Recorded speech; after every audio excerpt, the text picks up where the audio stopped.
এই শেষ দশক যা আমরা প্রবেশ করছি, এটি হচ্ছে অত্যন্ত গুরুত্বপূর্ণ দিন, গুরুত্বপূর্ণ সময়। আমাদের নবী মুহাম্মদ সাল্লাল্লাহু আলাইহি ওয়াসাল্লাম অত্যন্ত গুরুত্ব দিতেন, মূল্যায়ন করতেন, যা আমরা বিভিন্ন হাদিস দ্বারা বুঝতে পারি, জানতে পারি। তাই আমরা প্রত্যেকে পাপী, গুনাহগার। আমাদের আরও বেশি শেষ দশকের দিনগুলোতে আল্লাহমুখী হওয়া, আখিরাতমুখী হওয়া, দিনমুখী হওয়া, যাতে করে আল্লাহ সুবহানাহু ওয়া তাআলার রেজামন্দিকে আমরা অর্জন করতে পারি। আমাদের অতীতের গুনাহগুলোকে আল্লাহ তাআলার কাছে মাফ সাফ করিয়ে নিতে পারি এবং নেকির পাল্লাকে আরও সমৃদ্ধ, আরও ভারী করতে পারি। আমাদের প্রত্যেকেরই সে চেষ্টা থাকা উচিত। আল্লাহ সুবহানাহু ওয়া তাআলা আমাদের সকলকে সে তৌফিক দানে ধন্য করুন, আল্লাহ আমিন। প্রিয় দিনী ভাইরা, মাহে রমজান অত্যন্ত বরকত ফজিলতপূর্ণ একটি মাস, আর এই মাসের প্রত্যেকটা দিন রাত সময় খুবই গুরুত্বপূর্ণ, খুবই মূল্যবান, খুবই দামি। তাই আমাদের যতটুকু অলসতায়, অবহেলায় এই মাসের সিংহভাগ শেষ করেছি, বাকি যে কয়টি দিন আছে আমাদেরকে খুবই গুরুত্ব দেওয়া উচিত, খুবই মূল্যায়ন করা উচিত। কেননা নবী সাল্লাল্লাহু আলাইহি ওয়াসাল্লাম আমাদের কুদওয়া, আমাদের মডেল, আদর্শ। তিনি সাল্লাল্লাহু আলাইহি ওয়াসাল্লাম শেষ দশকে এত বেশি চেষ্টা করতেন, পরিশ্রম করতেন আল্লাহর সান্নিধ্য পাওয়ার জন্য, আল্লাহর কাছে গুনাহ মাফ করিয়ে নেওয়ার জন্য এত বেশি চেষ্টা করতেন।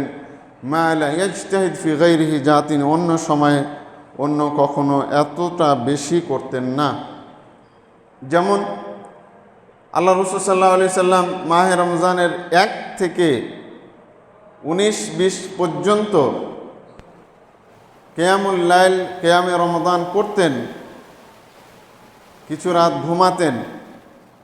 কিন্তু শেষ দশকে আল্লাহ নবী সাল্লাল্লাহু আলাইহি ওয়াসাল্লাম সারা রাত্রি জাগরণ করে থাকতেন, সালাতের মধ্যে, তেলাওয়াতের মধ্যে, তাসবিহ তাহলিলের মধ্য দিয়ে সারাটি রাত তিনি অতিবাহিত করতেন শুধুমাত্র আল্লাহ সুবহানাহু ওয়া তাআলার সন্তুষ্টি অর্জনের জন্য। শেষ দশকের রাত্রিগুলোতে আল্লাহ রাসূল সাল্লাল্লাহু আলাইহি সাল্লাম ঘুমাতেন না। এই জন্য ঘুমাতেন না যে হয়তো অলসতা চলে আসবে, গাফেলতি চলে আসবে, অথচ তার আগে পরের কোনো গুনাহ ছিল না। আল্লাহ সুবহানাহু ওয়া তাআলা সবকে মাফ করে দিয়েছিলেন। কিন্তু আমরা হচ্ছে কি, প্রত্যেকটা মুহূর্তে পাপের সাগরে হাবুডুবু খাওয়া মানুষ, সবসময় গুনাহে লিপ্ত থাকা মানুষ। আমরা চলতে ফিরতে সবসময় আমাদের দ্বারা গুনাহ হয়ে যায়, হয়ে যায়। তাই আমাদের আল্লাহ নবী সাল্লাল্লাহু আলাইহি সাল্লামের অনুসরণে শেষ দশকের রাত্রিগুলোকে আল্লাহর ইবাদত বন্দেগী, আল্লাহ নৈকট্য হাসিলের জন্য অতিবাহিত করা উচিত। মা আয়েশা রাদিয়াল্লাহু তাআলা আনহা বলছেন, কানা নবী সাল্লাল্লাহু আলাইহি ওয়াসাল্লাম ইয়াজতাহিদু ফিল আশরিল আওয়াখির মা লা ইয়াজতাহিদু ফি গায়রিহি।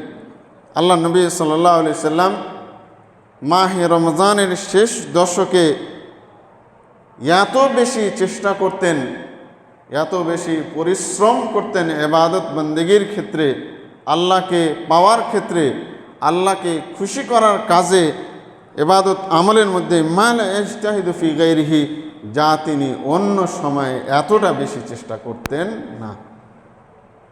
মা আয়েশা রাদিয়াল্লাহু আনহা আরও বলছেন, ইযা দাখালাল আশরুল আওয়াখির মিন রমাদানা আহইয়া লাইলাহু, যখন শেষ দশক, রমজানের শেষ দশক প্রবেশ করত, আগমন করত, আল্লাহ নবী সাল্লাল্লাহু আলাইহি সাল্লাম তিনটা কাজ করতেন।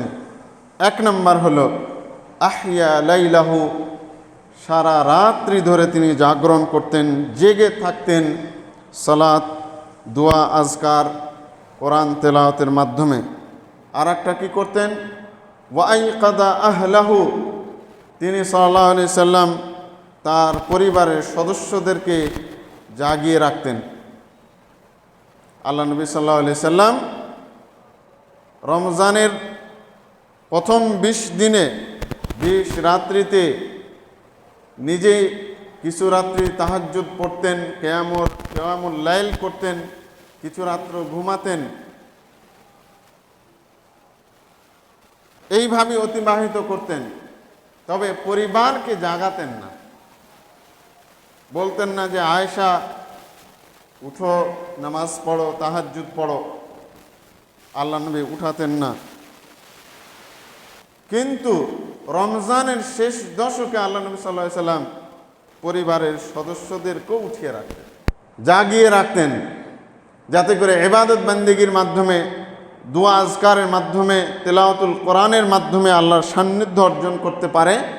এজন্য আল্লাহ নবী সাল্লাল্লাহু আলাইহি সাল্লাম স্ত্রী পরিজনকে তিনি উঠিয়ে রাখতেন, জাগিয়ে রাখতেন। আর একটা কী করতেন, ওয়াশাদ্দা মিজারাহু, নিজের কাপড়টাকে, নিজের লুঙ্গিটাকে আল্লাহ নবী সাল্লাল্লাহু আলাইহি সাল্লাম মজবুত করে বাঁধতেন বলতে কেউ কেউ এটার ব্যাখ্যা করেছেন আল্লাহ নবী সাল্লাল্লাহু আলাইহি সাল্লাম শেষ দশকে স্ত্রীদের কাছে থেকে দূরে থাকতেন। কেউ কেউ এর ব্যাখ্যা করেছেন যে কোনো গুরুত্বপূর্ণ কঠিন কাজ করতে গেলে যেমন কোমরটাকে মজবুত করে, শক্ত করে বাঁধতে হয়, নবী সাল্লাল্লাহু আলাইহি সাল্লাম শেষ দশকটাকে এত বেশি গুরুত্ব দিতেন যে তার কোমরটাকে খুব শক্ত, মজবুত করে, পোক্তা করে তিনি আল্লাহকে খুশি করার পথে নেমে যেতেন। এই ছিল আল্লাহ নবী সাল্লাল্লাহু আলাইহি ওয়াসাল্লামের মাহে রমজানের শেষ দশককে নিয়ে প্রস্তুতি। এই ছিল তার আমল, এই ছিল তার কাজ। আমরা কি করছি এটা আমাদেরকে দেখতে হবে। প্রিয় দিনী ভাইরা, মাহে রমজানের অনেকগুলো ইবাদত আমলের সমারোহে সমন্বিত একটি মাস, যেই মাসে সিয়ামে রমাদান রয়েছে, কিয়ামে রমাদান রয়েছে, তেলাওয়াতুল কোরআন রয়েছে, দান সাদকা রয়েছে। তার মধ্যে আমি আজকে একটি বিষয়কে হাইলাইট করব, তারপরে শেষ দশকের আমলের কিছু আমি লিস্ট আপনাদের তুলে ধরব কোরআন এবং সহিহ সুন্নাহর আলোকে ইনশাআল্লাহ। মাহে রমজানের একটি অত্যন্ত গুরুত্বপূর্ণ আমল হলো সাদাকা বা দান খেরাত, বেশি বেশি দান করা। কারণ এ ব্যাপারে একটি সহিহ হাদিস সহ অনেকগুলো হাদিস এসেছে। নবী সাল্লাল্লাহু আলাইহি ওয়াসাল্লাম, সুন্নাত পড়ে নেন, নবী সাল্লাল্লাহু আলাইহি ওয়াসাল্লাম এমনিতেই দানবীর ছিলেন, যা আসতো তাই দান করে দিতেন, কোনো কিছু জমা রাখতেন না, কোনো কিছু জমা করে রাখতেন না, তিনি দান করে দিতেন। কানা আজওয়াদুন নাস, আল্লাহ নবী সাল্লাল্লাহু আলাইহি ওয়াসাল্লাম পৃথিবীর মানুষের সবার চাইতে বেশি দানশীল ছিলেন, দানবীর ছিলেন। তবে রমজান আসলে তিনি ঝড়ো গতিতে, ঝড়ো বাতাসের গতি যে থাকে তার চাইতে বেশি নবী সাল্লাল্লাহু আলাইহি সাল্লামের দানের বিষয়টা ছিল আরও বেশি গতিশীল, আরও বেশি দানশীলতার অভ্যাস নবী সাল্লাল্লাহু আলাইহি সাল্লাম মাহে রমজানে গড়ে তুলতেন। খুবই দান করতেন, খুব বেশি বেশি আল্লাহ রাব্বুল আলামিনের পথে দান করতেন। প্রিয় দিনী ভাইরা, দানের মধ্যে দুইটি বিষয় রয়েছে, একটি ফরজ আর একটি হচ্ছে নফল। ফরজ দান তথা জাকাত, ফরজ জাকাত যেটা ধনী শ্রেণীর মুমিন ব্যক্তিদের ওপর আল্লাহ সুবহানাহু ওয়া তাআলা ফরজ করেছেন। ধনী শ্রেণীরা নিসাব পরিমাণ যদি সম্পদ থাকার পরও যদি যাকাতকে আদায় না করে, আল্লাহ রব্বুল ইজ্জাতের কোরআনের বাণী অনুযায়ী ওই ব্যক্তির সম্পদ আর পবিত্র থাকে না, হালাল থাকে না, অপবিত্র হয়ে যায়। প্রিয় দিনী ভাইরা, কিয়ামতের দিন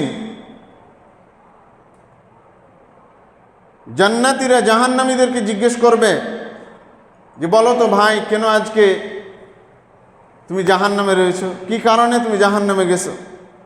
জাহান্নামীরা দুইটি কারণ উল্লেখ করবে। ক্বালু লাম নাকু মিনাল মুসাল্লিন ওয়া লাম নাকু নুতইমুল মিসকিন। জাহান্নামীরা উত্তর দিবে যে ভাই, দুইটি কারণে আজকে আমি কি হয়েছি, জাহান্নামী হয়েছি। এক নাম্বার কারণ হলো লাম নাকু মিনাল মুসাল্লিন, আমি নামাজ পড়তাম না, সালাত আদায় করতাম না। আল্লাহ রাব্বুল আলামিন যে 5 ওয়াক্ত সালাতকে ফরজ করেছেন, এটাকে আমি আদায় করতাম না, এটা আমার বদ অভ্যাস ছিল, এই কারণে আমি আজকে জাহান্নামে। অথচ মানুষ আজকে জাহান্নামকে ভয় করে না, নামাজ পড়ে না, জাহান্নামকে ভয় করে না। নামাজ 5 ওয়াক্ত পড়ে না, মন চাইলে পড়ে, মন চাইলে পড়ে না, কারণ তাদের জাহান্নামের ভয় নাই। তারা নির্বিঘ্নে এ দুনিয়ার জীবনকে উপভোগ করতে চায় নিশ্চিন্তে। তারা মনে করে নামাজ না পড়লে কি হয়েছে, আমার ঈমান আছে, আমি মুমিন, আমি মুসলমান, আমি মুসলমানের সন্তান, আমার নাম মুসলমান, আমার আইডি কার্ডে মুসলমান নাম আছে। কিন্তু আদতে সে হলো একজন কাফের এবং জাহান্নামী। কোনো ব্যক্তি যদি মুমিন দাবি করে, নিজেকে মুসলিম দাবি করে, যুবক হয়ে গেছে, তারপরও যদি সালাত আদায় না করে, তাহলে ওই ব্যক্তি কাফের হয়ে যায়। এবং বেনামাজি হালতে যদি মৃত্যুবরণ করে, 5 ওয়াক্তের কোনো এক ওয়াক্ত নামাজকে ত্যাগ করে জীবন যাপন করা অবস্থায় যদি মৃত্যুবরণ করে, তাহলে ও বেনামাজি হালতে, বেনামাজি অবস্থায় মৃত্যুবরণ করবে এবং কিয়ামতের দিন সে চিরকাল জাহান্নামে থাকবে। ওই ব্যক্তি অমুসলিম। অথচ আজকে আমরা নামাজ যে পড়ে না, তাকে আমরা কিন্তু খারাপ ভাবি না, তাকে আমরা মন্দ বলি না, তাকে আমরা নিন্দা করি না, খারাপ মানুষ হিসেবে উল্লেখ করি না। কিন্তু আল্লাহ বলছেন ওই ব্যক্তি খারাপ এবং সবচেয়ে খারাপ। এমনকি নামাজ পড়তে যেয়ে যদি রুকু সেজদা তো কম বেশি করে, পৃথিবীর মাঝে সবচেয়ে জঘন্য চোর হলো ওই ব্যক্তি। অথচ আমরা নামাজ ত্যাগ করাকে কোনো অপরাধ মনে করি না, চুরি চামারকে অপরাধ মনে করি, জেনা ব্যভিচারকে অপরাধ মনে করি, মাদক সেবনকে অপরাধ মনে করি, ডাকাতিকে অপরাধ মনে করি, ছিনতাইকে অপরাধ মনে করি, কাউকে ঠকানোকে অপরাধ মনে করি। কিন্তু নামাজকে ছেড়ে দেওয়াকে, ত্যাগ করাকে আমরা অপরাধ মনে করি না, পাপের কাজ মনে করি না। অথচ হলো সবচেয়ে জঘন্য অপরাধী, সবচেয়ে বড় চোর, সবচেয়ে বড় ছিনতাইকারী, সবচেয়ে বড় ধর্ষক, ধর্ষকের চাইতে সবচেয়ে বড় জঘন্য অপরাধী ওই বেনামাজি, যে আপনার আমার বাড়িতে সব সময় থাকছে, কিছুই বলি না আমরা, কিছু মন্দ তাকে ভাবি না। প্রিয় দিনী ভাইরা, কিয়ামতের দিন তারা বলবে লাম নাকু মিনাল মুসাল্লিন, আমরা নামাজি ছিলাম না। জাহান্নামীরা এই কথা বলবে, একবারে স্পষ্ট কথা।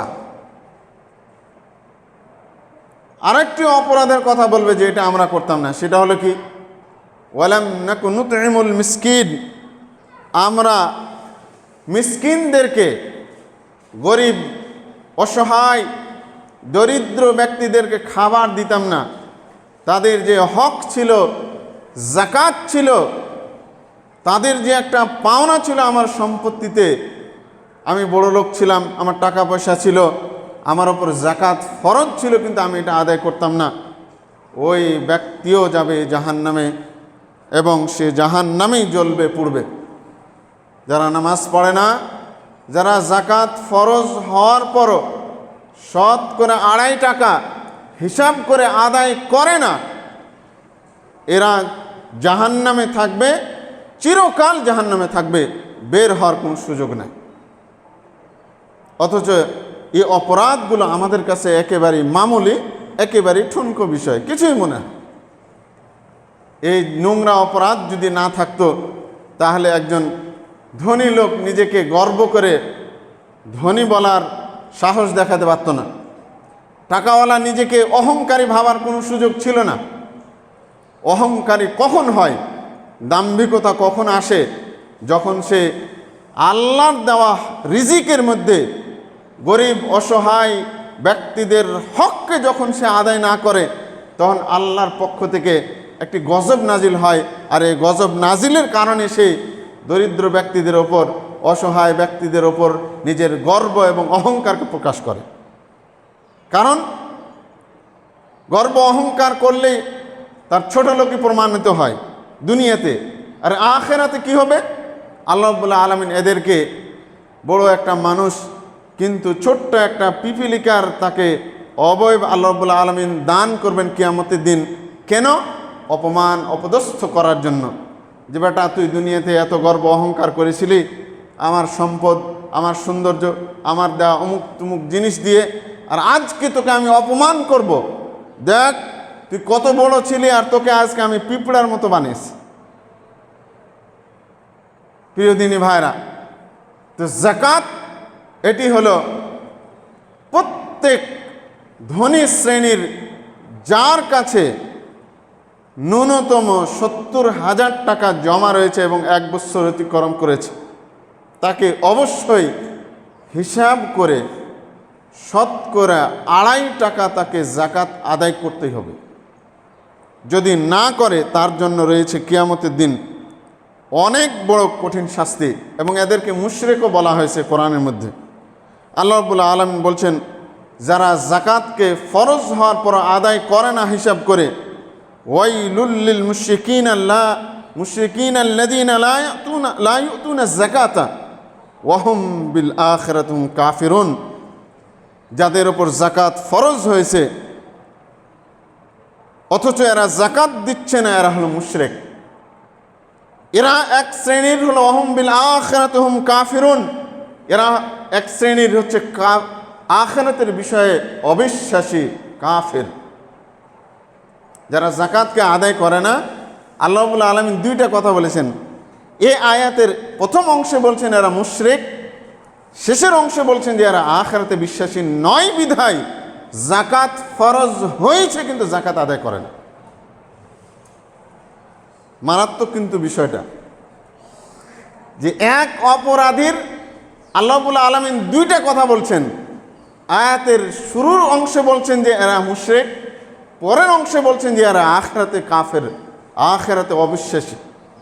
তাহলে যাকাত অনাদায় করা, না আদায় করা কত বড় জঘন্য অপরাধ হতে পারে একটু হিসাব করে আপনি দেখতে পারেন।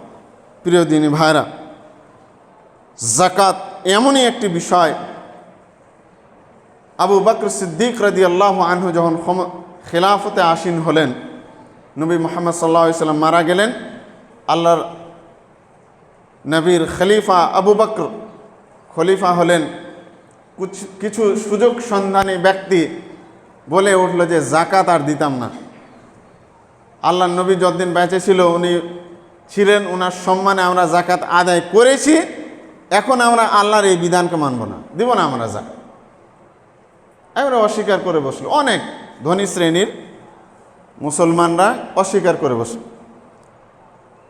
আবু বকর রাদিয়াল্লাহু আনহু ঘোষণা দিলেন যে যেই ব্যক্তি যাকাত আদায় করবে না, এমনকি আল্লাহ নবী সাল্লাল্লাহু আলাইহি সাল্লামের যুগে যেই ব্যক্তি একটি উটের রশিকে যাকাত হিসেবে দিত, আজকে যদি সেটাও দিতে অস্বীকার করে, আমি তাদের বিরুদ্ধে যুদ্ধ করব। এমন দ্ব্যর্থহীন ভাষায় তিনি ঘোষণা করেছিলেন। তাহলে যাকাত অনাদায় হলো মারাত্মক অপরাধ। যেই ব্যক্তি যাকাত আদায় করে না, ফরজ হয়ে গেছে, তারপরও ওই ব্যক্তির রক্তকে ইসলামে হালাল করা হয়েছে। আবু বকর রাদিয়াল্লাহু আনহু এদের বিরুদ্ধে তলোয়ার উঠিয়েছিলেন, যুদ্ধ করেছিলেন। আল্লাহ নবী সাল্লাল্লাহু আলাইহি সাল্লামের যুগে এই দুর্বল ইমানের অধিকারীরা, টাকা পয়সাওয়ালা এই সাহাবীরা, মুসলিম দাবি করা ব্যক্তিরা যারা দিত, আবু বকর আসার পরে অস্বীকার করে বসলো এই যাকাতকে, ফরজ বিধানকে। আল্লাহ তিনি এই দ্ব্যর্থহীনভাবে ঘোষণা দিলেন এবং তাদের বিরুদ্ধে যুদ্ধ করেছেন তিনি। আজকে যদি ইসলামী খিলাফত থাকতো, তাহলে বাংলাদেশের যাদের উপর যাকাত ফরজ হয়েছে তাদের বিরুদ্ধে আজকে কিন্তু যুদ্ধ হতো। আবশ্যিকভাবে তাদেরকে পিটিয়ে প্রহার করে মৃত্যুদণ্ডের ভয় দেখিয়ে আল্লাহ রাব্বুল আলামিনের দেওয়া সম্পদ থেকে যে যাকাত ফরজ হয়েছে সেটা তার কাছ থেকে আদায় করা হতো বাধ্যতামূলক। কিন্তু দুর্ভাগ্য, 200 কোটি মুসলমান, নাই কোনো খিলাফত, বিধায় যে যার মতো করে ইসলাম পালন করছে। 98% বেনামাজি বসবাস করছে মুসলিম সমাজে, মুসলিম রাষ্ট্রে। 99% ধনী শ্রেণীরা তাদের উপর আল্লাহর পক্ষ থেকে ফরজ যাকাতকে আদায় করছেন। আজকে যদি ইসলামী আইন থাকতো, ল থাকতো, খেলাফা থাকতো, এরা বাধ্য হতো 1 নম্বর 5 ওয়াক্ত নামাজের ক্ষেত্রে, 2 নম্বর আল্লাহর দেওয়া সম্পদে যে যাকাত ফরজ হয়েছে ওটা আদায় করতে তারা বাধ্য হতো। আপনি দেখবেন কোরআনুল কারীমের মধ্যে ভরি ভরি আয়াত আল্লাহ রাব্বুল আলামিন এই যাকাতের কথা বলেছেন। আকিমুস সালাতা ওয়া আতুজ যাকাত লিজ-যাকাতি ফাইলুন ক্বাদ আফলাহা মান তাযাক্কা। আল্লাহু আকবার। যাকাতের কথা দেখবেন আপনি কোরআনের, মনে হয় যেন প্রত্যেকটা পাতায় পাতায় আল্লাহ রাব্বুল আলামিন উল্লেখ করছে সালাত আর যাকাত, এই দুইটার বিষয়। ইসলাম আমাদের জানতে হবে। আমরা বলি রোজা নামাজ, রোজা নামাজ নয়, কি হবে? যাকাত আর নামাজ। এটা আল্লাহ রাব্বুল আলামিন বলেছেন কোরআনুল কারীমে।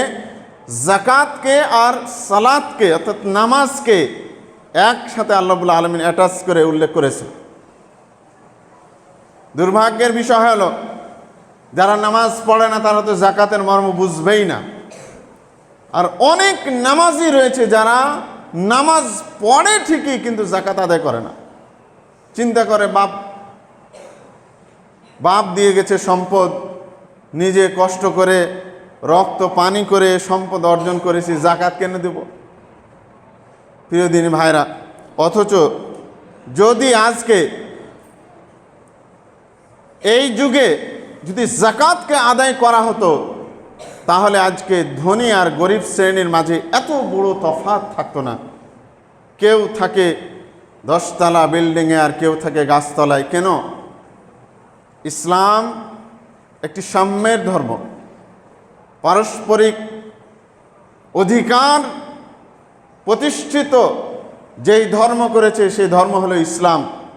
কিন্তু দুর্ভাগ্যের বিষয় আজকে এই ফিনান্সিয়াল বিষয়টা, যাকাত কেন্দ্রিক ইসলামিক ফিনান্সিয়াল বিষয়টা প্রতিষ্ঠিত না থাকার কারণে, ইসলামিক অর্থনীতিটা না থাকার কারণে আজকে যারা ধনী আরও ধনী হচ্ছে আর যারা গরিব তারা আরও বেশি গরিব হয়ে যাচ্ছে। ইউনাইটেড নেশন, জাতিসংঘের একটা রিপোর্ট বলছে সারা পৃথিবীর মোট সম্পদের 83% সম্পদকে ভোগ করছে মাত্র হাতে গোনা কিছু ধনী শ্রেণীরা, আর বাকি 17% সম্পদ এই বিশ্বের প্রায় 790 কোটি মানুষ ভোগ করছে 17%, আর 10 কোটি ভোগ করছে এই পৃথিবীর এই 800 কোটির মধ্যে। শুধুমাত্র 10 কোটির হাতে মোট সম্পদের 83% হলো তাদের হাতে, আর বাকি 17% সারা দুনিয়ার মানুষের কাছে। চিন্তা করেছে না তো বিল গেটস, এলন মাস্ক, এই খবিসগুলো, এই মালাউনগুলো এত অর্থনীতির মালিক কেমনে হয়? সুষম বন্টন নাই। সাম্রাজ্যবাদী, উপনিবেশবাদী এবং পুঁজিবাদীর এই যুগে একটি শোষণ অবস্থা চলছে সারা দুনিয়া জুড়ে। প্রিয়দিনী ভাইরা, একটা রিপোর্ট বলছে প্রতিদিন প্রায় 2 লক্ষ, সারা দুনিয়া জুড়ে 2 লক্ষ এই আদম সন্তান শুধু না খেয়ে, অতি দরিদ্রতার কষাঘাতে বঞ্চিত হয়ে, না খেয়ে, শুধু খাবারের অভাবে মৃত্যুবরণ করছে। এই পৃথিবীর প্রায় 400 কোটি মানুষ হত দরিদ্রতার মধ্যে বসবাস করছে। বাংলাদেশের অবস্থা দেখেন। বাংলাদেশের, আপনি অবাক হবেন, বাংলাদেশের সমাজসেবা অধিদপ্তরের একটা রিপোর্ট বলছে বাংলাদেশে ভিক্ষুক প্রায় 1 কোটির মতো। আমার কাছে মনে হয় আরও বেশি হবে। এটা বহুত আগের একটা জরিপের কথা বলছে। ভিক্ষুক প্রায় 80 লক্ষ থেকে 1 কোটির মতো, আর হত দরিদ্র জনগোষ্ঠী হচ্ছে প্রায় 4 কোটি মতো বাংলাদেশে। অথচ যারা ধনী শ্রেণী রয়েছে বাংলাদেশে, এরা যদি প্রতি বছর আল্লাহর এই ফরজ বিধান মেনে তার সম্পদের জাকাতগুলো যদি আদায় করত, প্রতি বছর জাকাত আদায় হবে 1 লক্ষ কোটি টাকা। চিন্তা করেছেন? 1 লক্ষ কোটি টাকা, 90, 95, 98 কোটি, 1 লক্ষ কোটি টাকা যদি জাকাত আদায় হয়, আর এটার যদি সঠিক যদি বন্টন হয়, বাংলাদেশে 10 বছরের মধ্যে আর কোনো গরিব থাকবে না। কিন্তু আপনি দেখবেন পুরা বাংলাদেশের সম্পদকে ভোগ করতেছে, করায়ত্ত করে রেখেছে বাংলাদেশে। দেখবেন কয়েকটা গ্রুপ কোম্পানি, বসুন্ধরা বলেন, বেক্সিমকো বলেন, টিকে গ্রুপ বলেন, এইভাবে আরও সবগুলো নাম বলতেছি না। এদের হাতে বাংলাদেশের 80% সম্পদ কুক্ষিগত।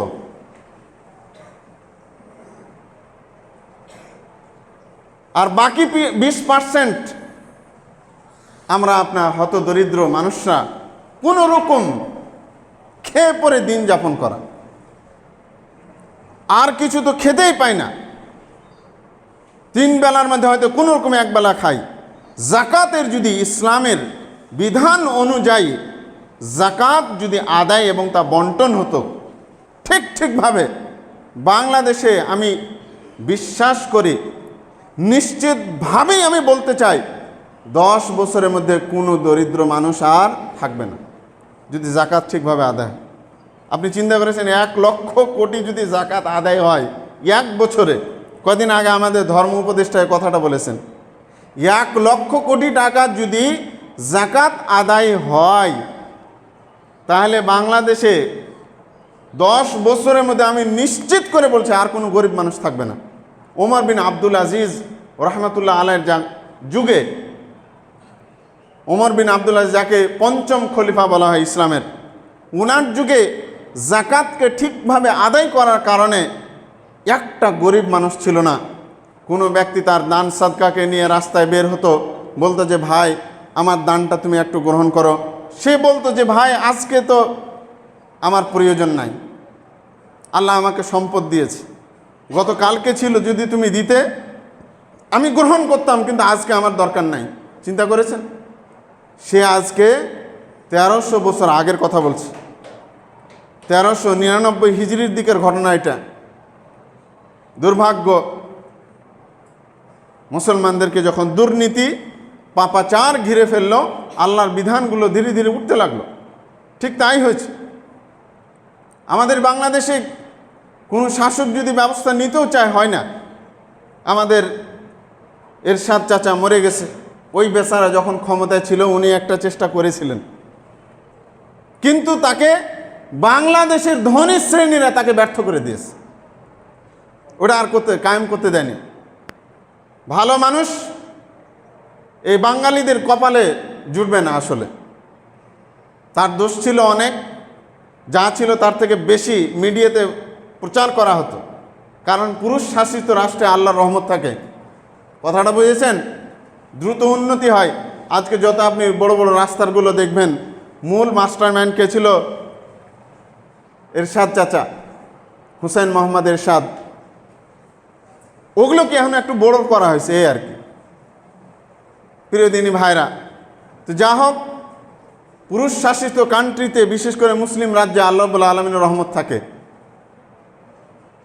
পক্ষান্তরে নারী শাসিত কোনো রাজ্যে, অন্তত পক্ষে মুসলমানের রাজ্যে আল্লাহ রাব্বুল আলামিনের রহমত থাকে না, বরকত থাকে না। প্রিয় দিনী ভাইরা, তো যা হোক, এই যাকাতের বিধানটাকে যেন আমরা কখনো অবজ্ঞা না করি। আজকে বাড়িতে যে হিসাব করবেন আপনার কাছে কত টাকা আছে, ওটা হিসাব করে শতকরা 2.5 টাকা আল্লাহর রাস্তায় আপনি দান করবেন। আপনি মনে করছেন কোটিপতি যারা, তার শুধু যাকাত না, আপনার উপর ফরজ। আপনার যদি সর্বনিম্ন 70,000 টাকা থাকে, এর ওপরে যা থাকবে, নিসাব হলো, অর্থাৎ যাকাত ফরজ হওয়ার বিধান বলবৎ হয় কখন? যখন আপনার কাছে 70,000 টাকা জমা রয়েছে এবং 1 বছর অতিক্রম হয়েছে, ওটাতে আপনাকে অবশ্যই যাকাত দিতে হবে। ওটা আপনার নগদ টাকা, ব্যাংকে থাকা, ডিপোজিটে থাকা, তারপরে কি যেন সঞ্চয়পত্র ইত্যাদি, এগুলো আপনাকে হিসাব করে শতকরা 2.5 টাকা হারে আপনাকে যাকাত আদায় করতেই হবে। এটা আপনি বাধ্য, এটা আপনাকে দিতেই হবে। যদি আপনি না দেন, তাহলে আপনার পুরো সম্পদ নাপাক এবং অপবিত্র হয়ে যাবে। আর নাপাক, অপবিত্র, অবৈধ রুজি খেয়ে আল্লাহর ইবাদত বন্দেগী করবেন, রোজা রাখবেন, সালাত আদায় করবেন, কিচ্ছু কবুল হবে না। প্রিয় দিনী ভাইরা, তাই আসুন নিজের সম্পদের হিসাব করে যাকাত আদায় করার চেষ্টা করুন। আল্লাহ রাব্বুল আলামিন আমাদের সকলকে তৌফিক দান করুন।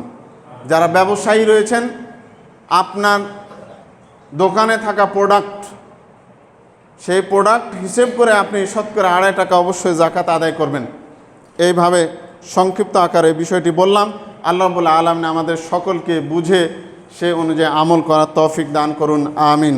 প্রিয় দিনী ভাইরা, গুরুত্বপূর্ণ সময়, মাহে রমজানের শেষ দশক আমাদের কাছে আগমন করেছে। আজকে থেকে শুরু। এই শেষ দশকে কিছু গুরুত্বপূর্ণ আমল রয়েছে। তার মধ্যে একটি গুরুত্বপূর্ণ আমল হলো ইতিকাফ করা। আল্লাহ নবী সাল্লাল্লাহু আলাইহি সাল্লাম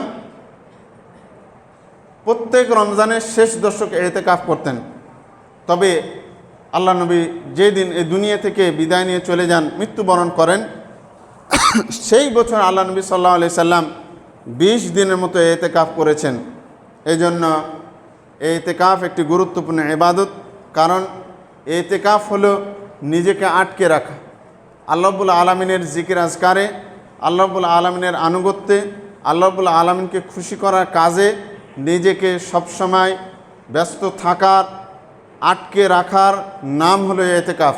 মসজিদের, যেই মসজিদের নামাজ পড়া হয়, এই মসজিদের এক কোণায় একটি বিশেষ জায়গা করে একটা কাপড় টাঙিয়ে সার্বক্ষণিক বাড়িতে না যেয়ে, অহেতুক এদিক ওদিক না যেয়ে, শুধুমাত্র নিজের সেই জায়গার মধ্যে অবস্থান করে সালাত আদায় করা, কোরআন তেলাওয়াত করা, এইভাবে জিকির আজকার করা, দোয়া করা, এটার নাম হলো ইতিকাফ।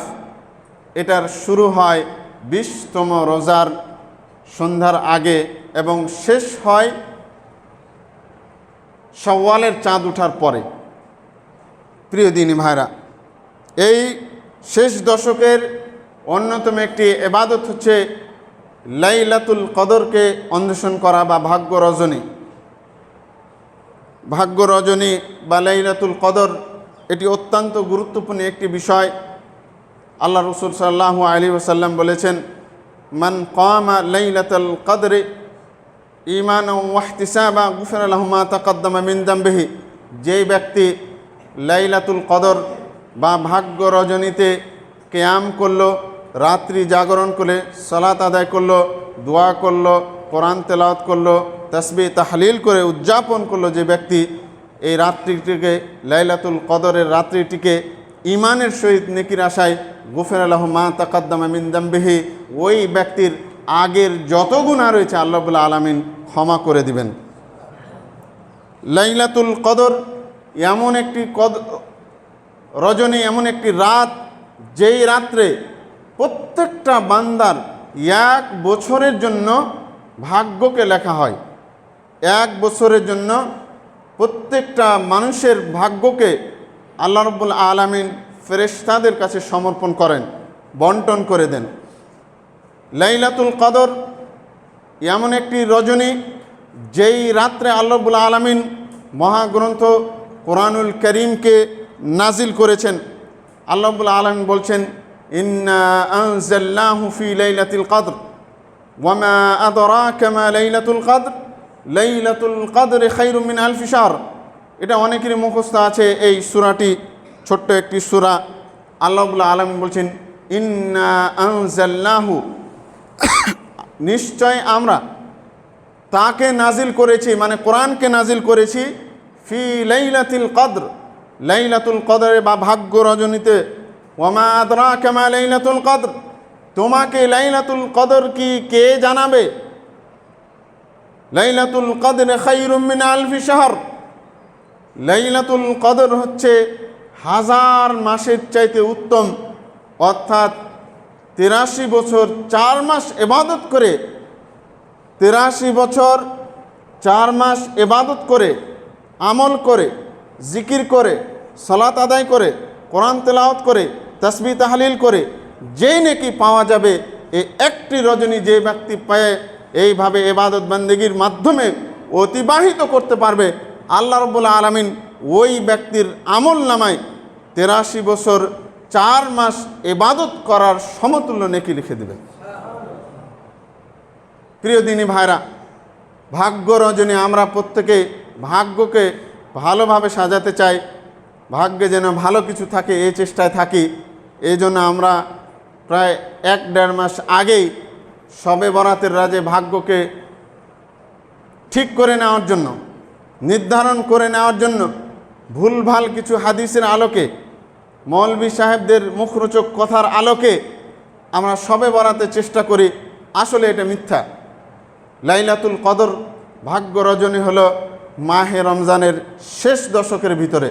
এই শেষ দশকের ভিতরে লাইলাতুল কদর রয়েছে, ভাগ্য রজনী রয়েছে।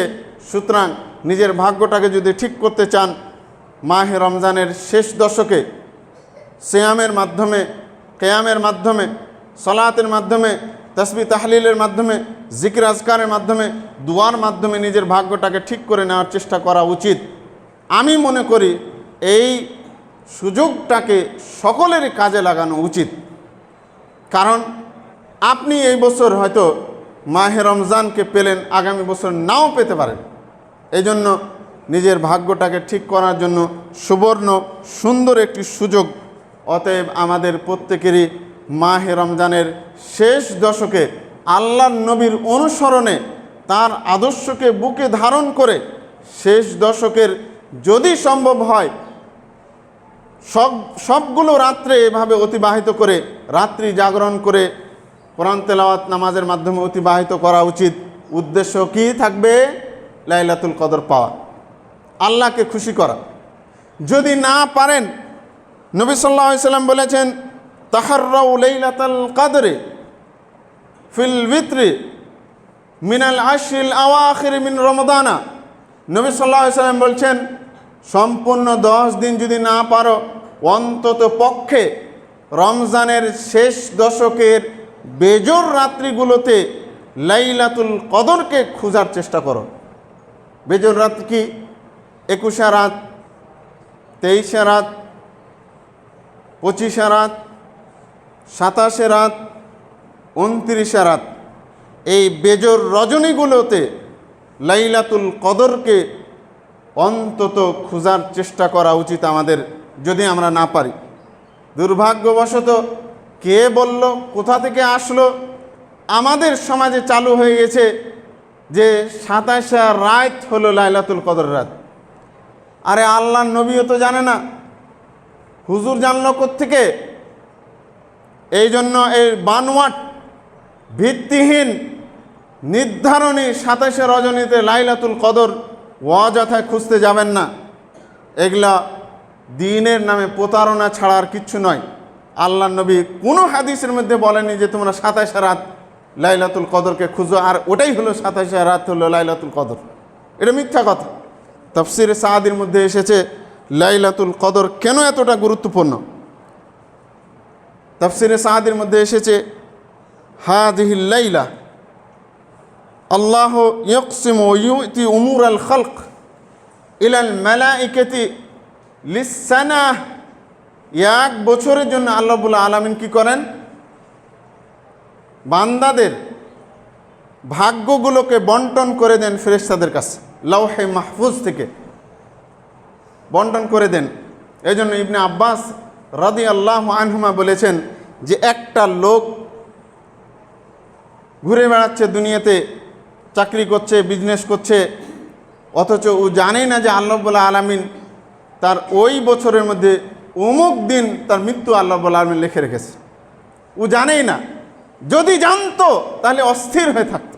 এই জন্য আল্লাহ রাব্বুল আলামিন এটা জানেন না। এই জন্য আমরা হঠাৎ করে মৃত্যুবরণ করি। এই জন্য আমরা বিভিন্ন জায়গায় যাই, কখনো দুর্ঘটনায়, কখনো অসুখ বিসুখে, কখনো কোনো এক অজুহাতে আমরা কি মৃত্যুবরণ করি। আর ইবনে আব্বাস রাদিয়াল্লাহু আনহু বলছেন যে আল্লাহ রাব্বুল আলামিন এইভাবে প্রত্যেক লাইলাতুল কদরে বান্দার ভাগ্যকে আল্লাহ রাব্বুল আলামিন লিপিবদ্ধ করে দেন। মানুষ সারা জীবন চাকরির জন্য চেষ্টা করে, পায় না, কিন্তু আল্লাহ রাব্বুল আলামিন তার ধৈর্যের পরীক্ষা নেন। হয়তো তার পরের বছরই লাইলাতুল কদরে আল্লাহ রাব্বুল আলামিন তার লিখে দিয়েছেন যে সে একটা চাকরি পাবে, ও জানেই না। এই জন্য আল্লাহর কাছে কিছু পাওয়ার জন্য ধৈর্য ধারণ করতে হয়। ধৈর্য হারা যারাই হয় তারাই হতাশায় পড়ে আত্মহত্যা করে, না হয় অনেক কিছু হয়ে যায় তার জীবনে। প্রিয় দিনী ভাইরা, তো লাইলাতুল কদর হলে ভাগ্য রজনী। ভাগ্যটাকে ভালো করতে হলে আমাদের অবশ্যই আল্লাহ রাব্বুল আলামিনকে খুশি করার জন্য লাইলাতুল কদরকে তালাশ করা উচিত। শেষ দশকের অন্যতম একটি আমল হলো, হ্যাঁ, লাইলাতুল কদরে আমি আপনি কি বলবো? লাইলাতুল বেজর রাত্রিগুলোতে বেশি বেশি দোয়া করতে হবে। আল্লাহুম্মা ইন্নাকা আফুউন তুহিব্বুল আফওয়া ফাফু আন্নি। হে আল্লাহ, তুমি ক্ষমাকে পছন্দ করো, অতএব তুমি আমাকে কি করো? ক্ষমা করো। তুমি ক্ষমাশীল, তুমি আমাকে ক্ষমা করো। এই দোয়াটা সবারই মুখস্থ থাকা উচিত। মা আয়েশা আল্লাহ রসুলকে বললেন যে আল্লাহ রসুল, আমি যদি লাইলাতুল কদর পাই ওই রাতে আমি কি করব, কি আমল করব? আল্লাহ রসুল বলেন এই দোয়াটা বেশি বেশি বলবে, আল্লাহুম্মা ইন্নাকা আফুউন তুহিব্বুল আফওয়া ফাফু আন্নি। আরেকটি গুরুত্বপূর্ণ দোয়া সহিহুল বুখারীর মধ্যে এসেছে, আল্লাহ নবী সাল্লাল্লাহু আলাইহি সাল্লাম কানা ইউকসিরু হাযা দোয়া, আল্লাহুম্মা রাব্বানা আতিনা ফিদ দুনিয়া হাসানা ওয়া ফিল আখিরাতি হাসানা ওয়া কিনা আযাবান নার। এই দোয়াটা বেশি বেশি বলতে হবে। প্রিয় দিনী ভাইরা, পাশাপাশি কি করতে হবে? হ্যাঁ, এই রাত্রিগুলোতে দোয়াই হলো বেশি উত্তম। সুফিয়ান সাওরী রাহমাহুল্লাহ বলছেন, আদ-দুআ ওয়াহাব্বু ইলাইয়া মিনাস সালাতি। আমার কাছে সবচেয়ে প্রিয় লাইলাতুল কদরের কাজ হলো বেজর রাত্রিগুলোর বা শেষ দশকের রাতের আমলের মধ্যে সবচেয়ে প্রিয় আমল যেটি, সেটি হলো আল্লাহর কাছে বেশি বেশি কী করা? দোয়া করা। দোয়া করবেন, বেশি বেশি দোয়া করবেন, আল্লাহর কাছে কান্নাকাটি করবেন। আমরা তো কাঁদতে জানি না, আমরা শুধু কাঁদতে জানি দুনিয়ার কারণে। কেউ ছেঁকা দিয়েছে প্রেমের জন্য, এই জন্য কাঁদি। কেউ ঠগাইছে অর্থের কষ্টের জন্য কাঁদি। চাকরি পায়নি এজন্য কাঁদি। চাকরি থেকে বরখাস্ত হয়েছে এজন্য কাঁদি। কে কষ্ট দিলে কাঁদি। কিন্তু আল্লাহর কাছে যে অপরাধ করেছি, পাপ করেছি, গুনাহ করেছি, এটার জন্য কাঁদি না। এটার জন্য আমরা কাঁদি না। এই শেষ দশকে ইলহাফিদ দোয়া, বেশি বেশি আল্লাহর কাছে কাকুতি মিনতি করে কেঁদে কেঁদে বেশি বেশি দোয়া করার চেষ্টা করবেন। আপনি যা চান সেটি আল্লাহ রাব্বুল আলামিনের কাছে আল্লাহ কবুল করবেন এই আশা, এই আকাঙ্ক্ষা নিয়ে বেশি বেশি আল্লাহর কাছে দোয়া করার চেষ্টা করবেন। শেষ দশকের অন্যতম একটি আমল হলো, রমজান মাস জুড়েই হয়, শেষ দশকের গুরুত্বপূর্ণ একটি আমল হলো বেশি বেশি কোরআন তেলাওয়াত করা। কি করা? বেশি বেশি কোরআনকে তেলাওয়াত করা, কোরআনকে বেশি বেশি তেলাওয়াত করা। প্রিয় দিনী ভাইরা, শেষ দশকের আরেকটি অন্যতম আমল হলো আল্লাহর কাছে তওবা ইস্তেগফার বেশি বেশি করা। আস্তাগফিরুল্লাহ, আস্তাগফিরুল্লাহ, আস্তাগফিরুল্লাহ, এগুলো বেশি বেশি বলা। আল্লাহর কাছে দোয়া করা বেশি বেশি, আল্লাহর বেশি বেশি জিকির আজকার করা। যেই ব্যক্তি আল্লাহর কাছে বেশি বেশি ইস্তেগফার করে, আল্লাহ রাব্বুল আলামিন তার জীবনের কোনো আশা আকাঙ্ক্ষাকে পূরণ করতে বাদ রাখেন না, ওটা পূরণ করেন। এই জন্য বেশি বেশি দোয়া করার চেষ্টা করবেন, বেশি বেশি ইস্তেগফার করবেন, তওবা করবেন। আল্লাহ তাআলা বলছেন, ইয়া আইয়ুহাল্লাযীনা আমানু তুবু ইলাল্লাহি তাওবাতান নাসুহা, হে ঈমানদাররা তোমরা আল্লাহর কাছে কি করো? বেশি বেশি তওবা করো।